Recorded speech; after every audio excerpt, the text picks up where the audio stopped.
Good afternoon, everyone, and welcome to today's news conference on Addictions and Mental Health Crisis Response Continuum. Bonjour à tous et bienvenue à cette conférence de presse sur le continuum de réponse aux crises de toxicomanie et de la santé mentale. Speaking on behalf of the province today is the Honorable Dorothy Shephard, Minister of Health. La porte-parole aujourd'hui est l'Honorable Dorothy Shephard, Ministre de la Santé. Minister Shephard. Good afternoon. Bonjour. In late February of this year, I had the pleasure of releasing our government's interdepartmental 5-year Addictions and Mental Health Action Plan. The action plan includes several priorities aimed at improving addiction and mental health services in New Brunswick. Many of these priorities over the 5 years would have beneficial impacts on the healthcare system's response to individuals with addictions and mental health challenges. Not long after the release of the action plan, a tragic event occurred involving a young individual taking her own life following a visit to the emergency room of the Dr. Everett Chalmers Regional Hospital in Fredericton.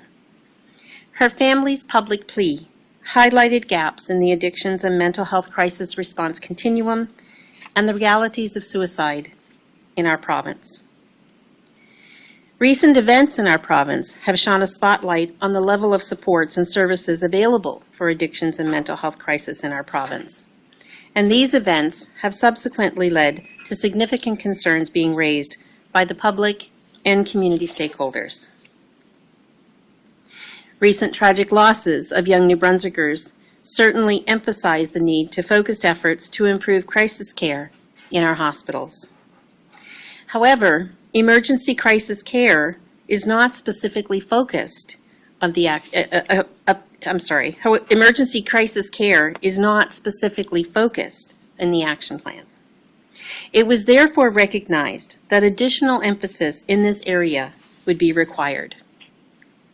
I recall sitting in this very room back at the end of February, clearly stating that it was time to fix the broken system and truly address the needs for all New Brunswickers. As Minister of Health and former Minister of Social Development, addictions and mental health has always been top of mind with me. On March 2nd, I gave a directive to the Department of Health and both regional health authorities to come up with recommendations for the improvement to the addictions and mental health crisis response system. I instructed that the recommendations be ready by the end of March. I want to say that both the department and the RHAs pulled out all the stops to deliver recommendations to me in that time frame, and the work was not compromised. Rather, it was thorough and thoughtful. And in this room today with me are 3 individuals who have worked really, really hard on this project, and I want to thank them for their leadership.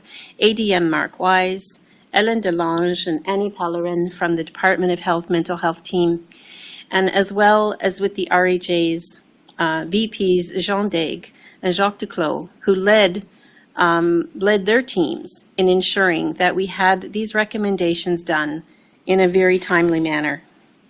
And it was thorough work, and it was very thoughtful work. Once the recommendations were in hand, we got to work vetting them through a roundtable of key stakeholders attended by representation from nonprofit community-based agencies, RCMP, municipal police, intergovernmental partners, psychiatrists, etc. Over 30 individuals participated as representatives of an organization or concerned group. In addition, people with lived or who were living with the experience have also been consulted as part of this process. That has brought us today to explain the actions that we will be taking. Crisis response service are offered along a continuum of services that include prevention, early intervention, response, and stabilization. These components work together in New Brunswick's overall response to addiction and mental health crisis in the province. The department outlined how the elements of the current action plan can be leveraged and enhanced, and how regional health authority staffing, education, training processes, and procedures can be supplemented in support of crisis response in the province. Both Vitalité and Horizon Health Networks have developed comprehensive plans with short, medium, and long-term potential solutions.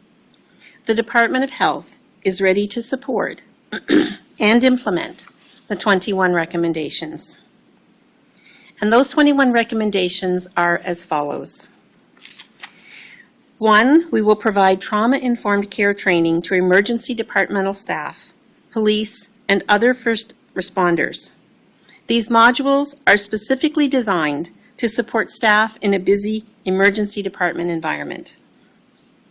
2, we will launch a provincial awareness campaign for addiction and mental health crisis response services. 3, we will develop and distribute crisis care educational resource material to individuals and community service providers. 4, we will reestablish and streamline the use of 811 as a 24-hour addiction and mental health telephone response line. 5, the proposed draft Department of Health Suicide Prevention, Intervention, and Postvention Crisis Response Plan will be finalized.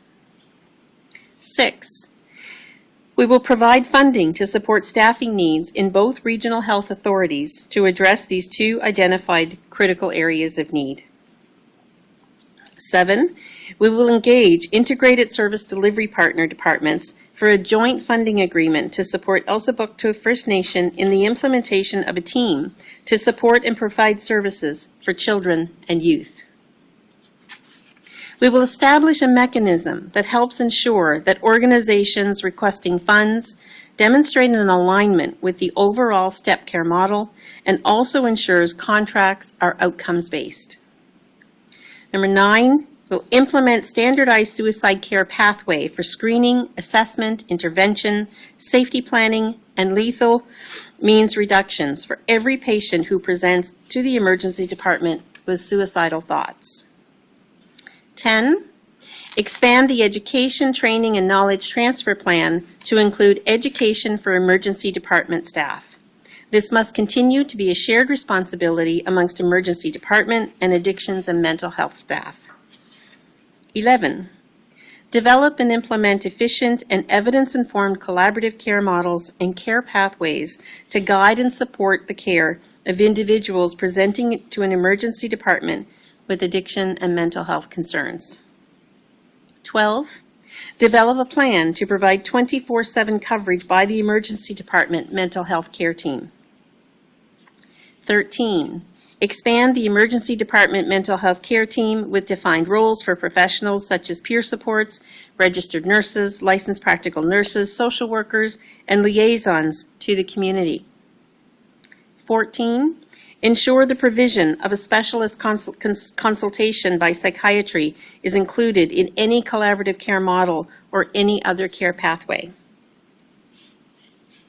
15, continue plan to implement a psychiatry resource strategy, includes consideration of the provision of emergency services in this strategy. 16, improve the environment for those presenting with addictions and mental health concerns within emergency departments by allocating space and defining other requirements to create a therapeutic environment while maintaining safety features. 17, establish virtual emergency department mental health access locally and regionally. This recommendation is the key foundation to ensuring community hospitals have access to virtual mental health crisis care while presenting in the emergency departments. 18, review options for optimizing the use of mobile crisis services in supporting emergency departments and emergency department mental health care teams. 19, standardize the follow-up care process for all individuals presenting to the emergency department with addictions and mental health concerns. A warm handoff approach is key to success. 20, standardize the transfer of information between care team members for every individual presenting to the emergency department with addictions and mental health care concerns. And 21, the Department of Health will support Horizon Health Network and the key stakeholders listed in the initial St. John Crisis Care Project summary by funding a consultant project manager to develop a detailed business case and project proposals that capture and includes the anticipated effects of the recently released action items from the Interdepartmental Addiction and Mental Health Plan, such as walk-in clinics, single-session therapy, and how these two projects intersect. We have to move forward with these recommendations. We can no longer maintain the status quo. More and more people are presenting themselves at emergency rooms across our province with addictions and mental health crisis. This is the reality we must deal with, and we will with these 21 recommendations. We have to enhance our crisis response services throughout the healthcare system and utilize community resources where we can bolster access. We need these efforts to prevent crisis and to manage addictions and mental health difficulties by having a comprehensive continuum of care that is responsive and that individuals and families can easily navigate. With these recommendations in place, the continuum of care will help those in a crisis be followed through a coordinated effort of medical care from the incident, rehabilitation, to maintenance and preventative care. Without enhancements, there will continue to be concerns about crisis response in the province, and this is not acceptable. We pledge to do more, and we are. Thank you. Merci.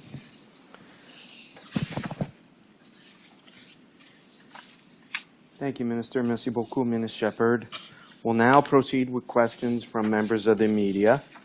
Each reporter will have one question and a follow-up. You have the right to pose your question in the official language of your choice. Please ensure your microphones are placed on mute.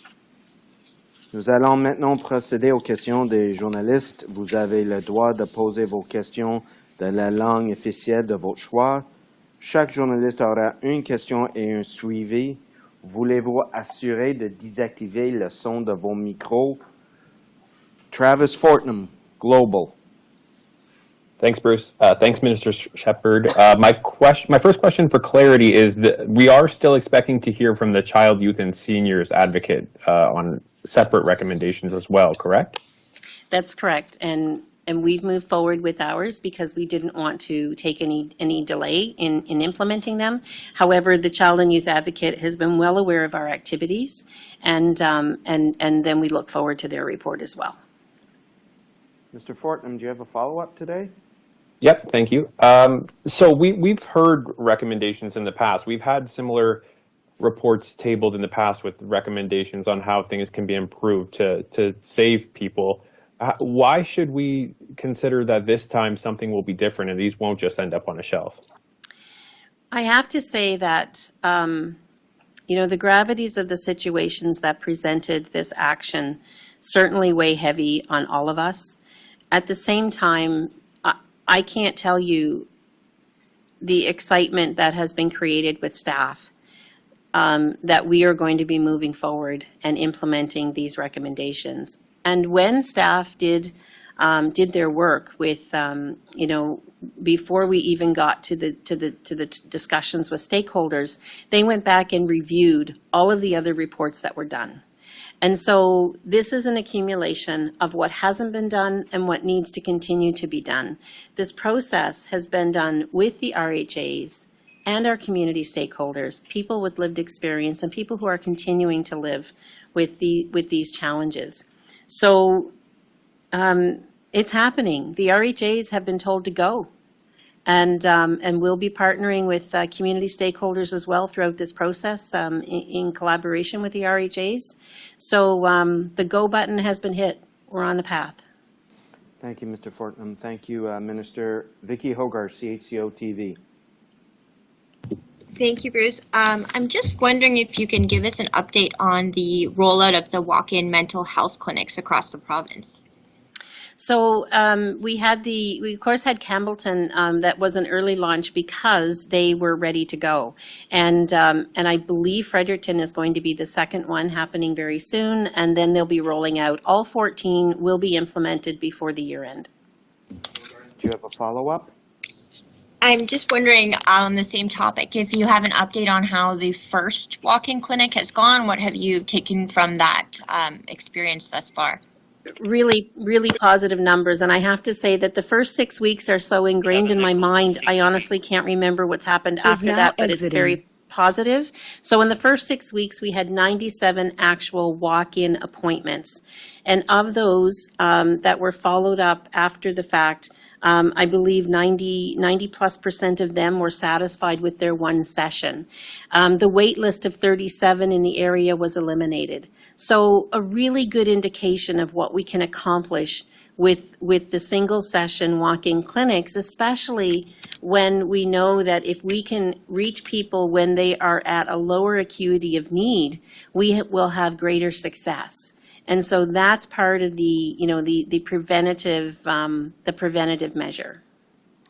Thank you, Ms. Hogarth. Marie-Ève Brassard, Radio-Canada.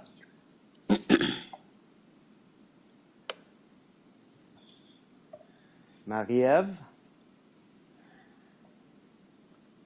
As we wait for Marie-Ève, I'm going to go now to Savannah Odd, Telegraph Journal.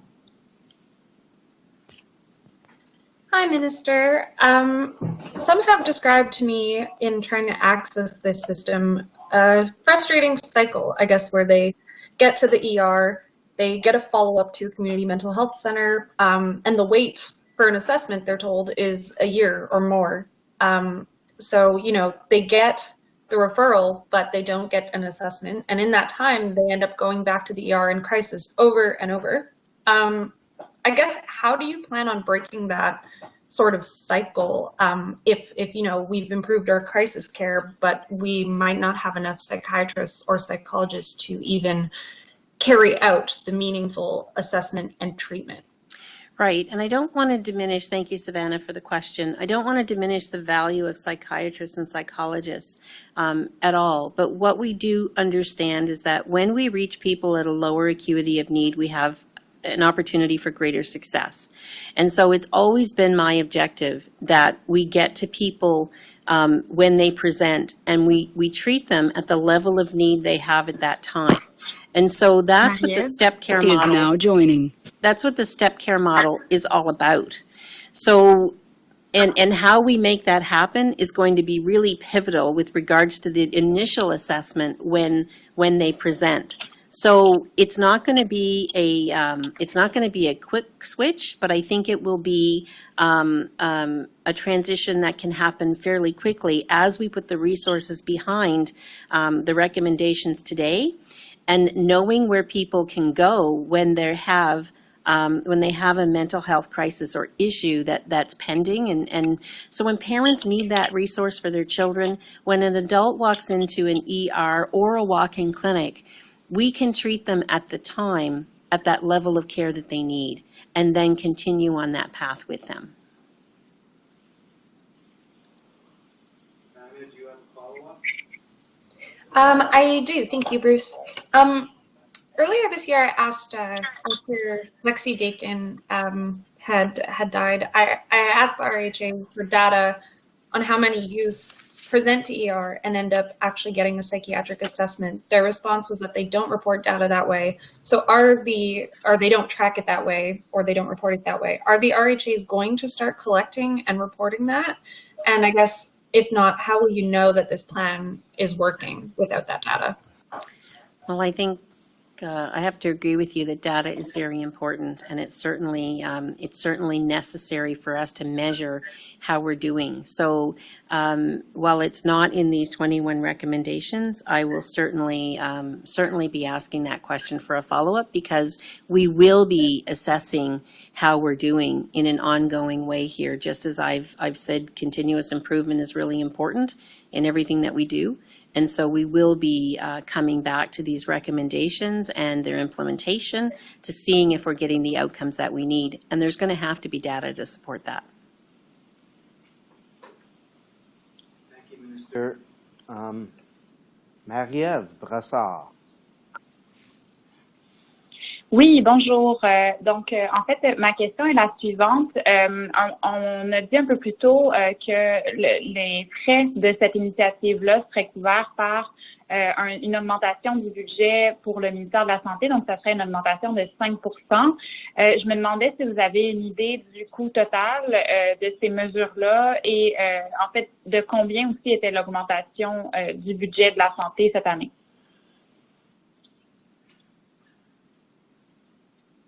So the Department of Health's budget increase was 5.9% at our estimates.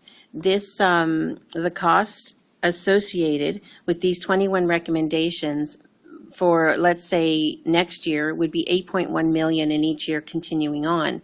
This year it will be slightly less than that because it will take time to implement those policies, and we will be providing this through our budget, our current budget as it stands now.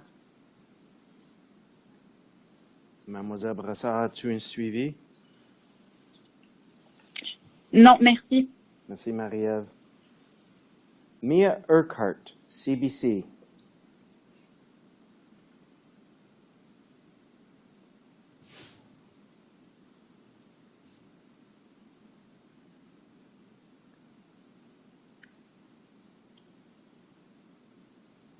Ms. Urquhart, we can't hear you.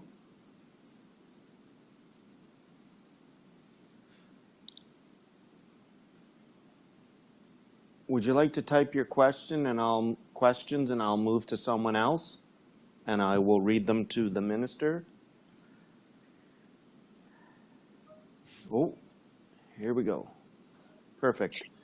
As Mia does that. Now? Can you hear me now? Perfect. Loud and You can- clear. Crystal clear from St. John. Go ahead.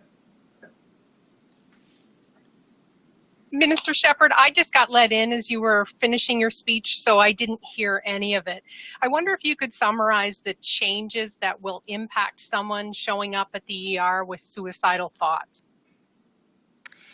So I think some of the earlier part of my recommendations really speak to trauma-informed training for emergency room staff, but not only emergency room staff, but first responders and police. So that when people present, they're not further traumatized in their environment. The environment itself, where we are looking to have separate spaces and to have more comfortable surroundings for those. Crisis care educational material to get into the hands of those who can utilize it so that they can best direct individuals to the proper place of care.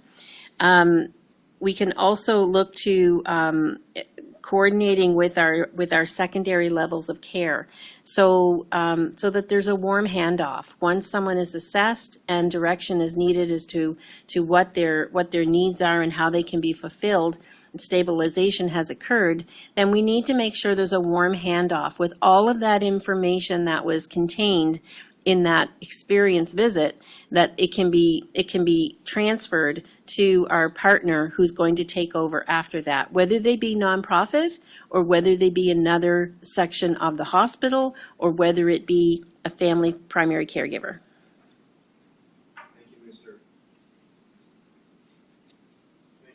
Ms. Urquhart, do you have a follow-up? I do, thank you. Minister Shephard, what would you say to the family of Lexi Daken about how these proposed changes will help prevent another tragedy like hers? So we've been communicating with Lexi Daken's family since the tragedy, and so what I can say is this: is that we have gone through all of these recommendations with them.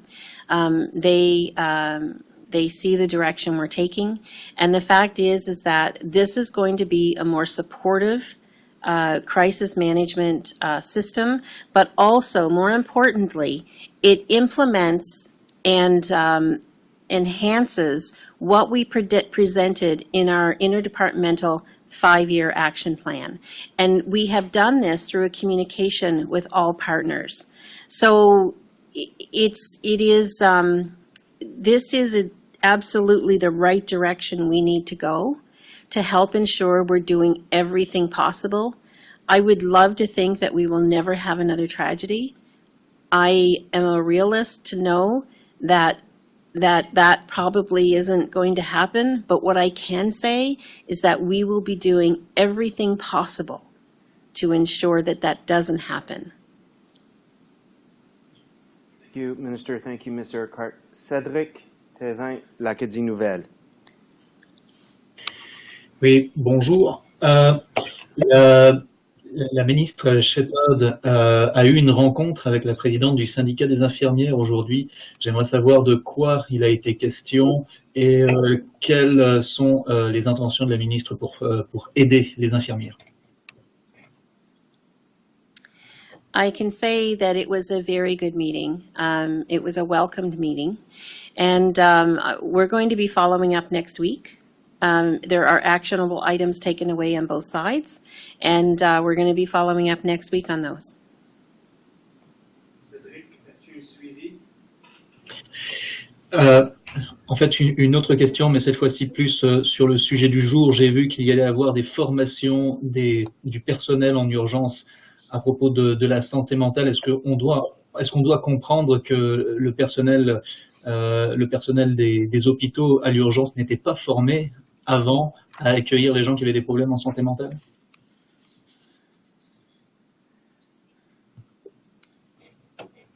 No, I don't think you can assume that at all, but there's a difference between, between being a trained professional and also being trauma-informed. And trauma-informed is a specific set of training that sensitizes professionals to mental health situations.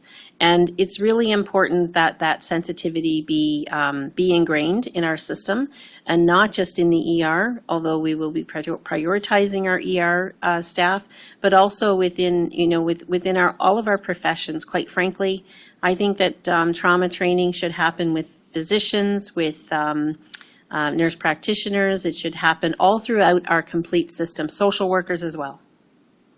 Merci beaucoup, Cédric. Thank you, Minister. Alan Deering, 91.9 The Bend.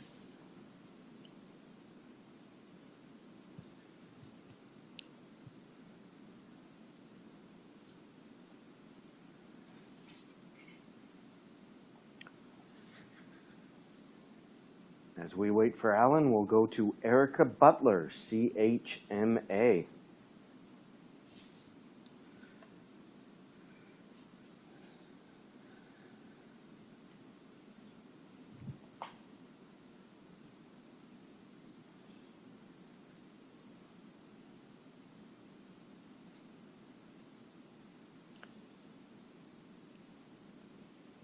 Erica, you're on mute.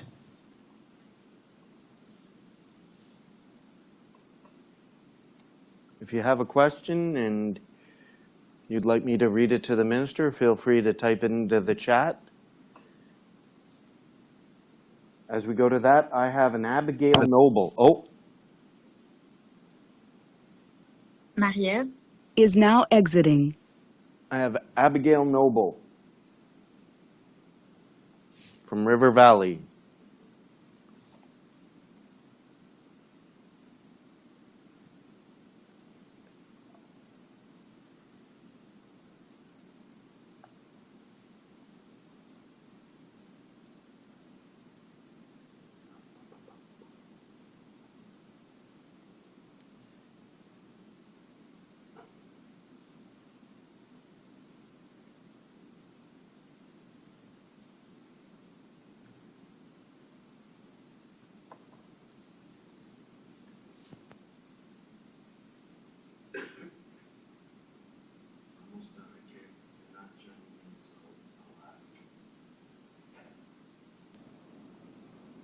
Erica, if you have any questions, feel free to type them in.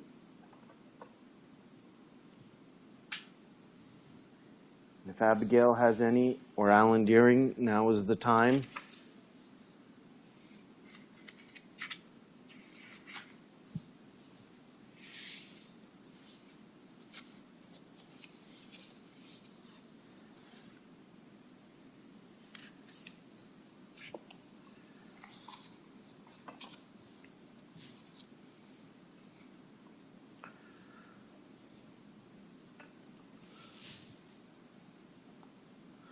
Well, Merci beaucoup. Voilà la fin de notre conférence de presse. Thank you, everyone. That concludes today's press conference. Merci beaucoup. Thank you.